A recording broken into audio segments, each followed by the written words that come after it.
silent confidence in God alone. Ipuson waay nagareklamo nga pag-confidence in God alone. Psalm 62 is an individual psalm of confidence. It is amazing kay sa mga life-threatening crisis, the psalmist calmly and confidently puts all his trust in the Lord. There is no anxious fear here. Waay sang anxiety, no impatient waiting, wondering how long God will allow this continue.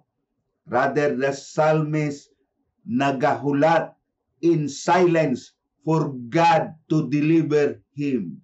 The faithful who depend on God for salvation, strength, and security exhort themselves to wait silently for God and instruct others to trust Him wholeheartedly. Verse 7, the faithful affirm their confidence in God for their salvation, security, and honor.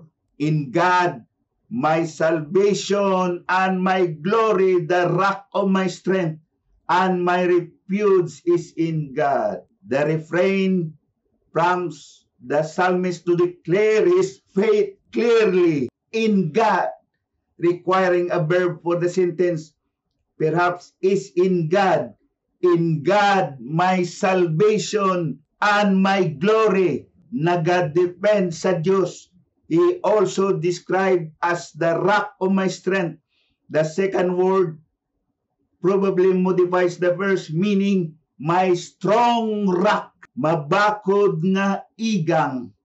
If trusting in the Lord for safety expressed by the figure of taking refuge, then God ang Diyos ang place of safety and refuge. The people, verse 8, should trust God always and put their lives in His care. Trust in the Lord at all times, ye people. Pour out your heart before Him. God is a refuge for us. Now the psalmist will give instruction to the people, most likely the congregation. He first tells them, trust in Him at all times. And the demonstration of their trust is expressed in the second command, pour out your hearts before Him.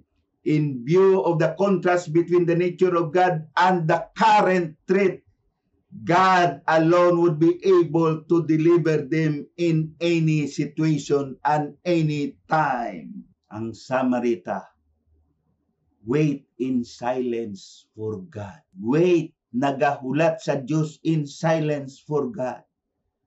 His strength and security to deliver him from deceitful enemies, nga i-deliver sa deceitful enemies who want to ruin him, affirming with confidence his security and hope in God, and warning them against trusting in their own futile means, nga vanity nga method. God, who is powerful and loving, will judge each person according to what he has done. For our application, let us trust the Lord, for He can provide strength and security to deliver him from his destructive fruit. And we will use our resources to promote the glory of God and of Jesus. Sa Matthew 25:31, when the Son of Man shall come in His glory, and all the holy angels with Him, then He shall sit upon the throne of His glory.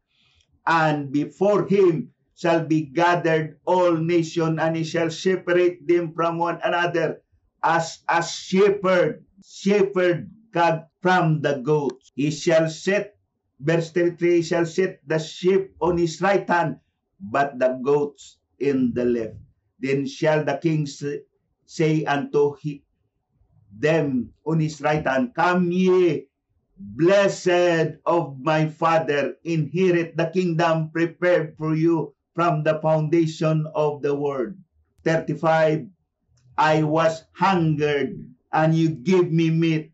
I was thirsty, you gave me drink. I was stranger, and you took me in. 36 to 39, naked, you clothed me. I was sick, and you visited me. I was prison, you came unto me. Then shall the righteous answer him, saying, Lord, when we saw with thee and hungered and feed thee, or thirsty and gave thee drink, when we saw thee stranger and took thee in, or naked and clothed thee, or when we see thee in prison and came unto thee. We'll use our resources for the glory of God, so that we have a mind that is always being glory of God. Ang tanan para sa kahimayaan sa Diyos. This is God's word for you today.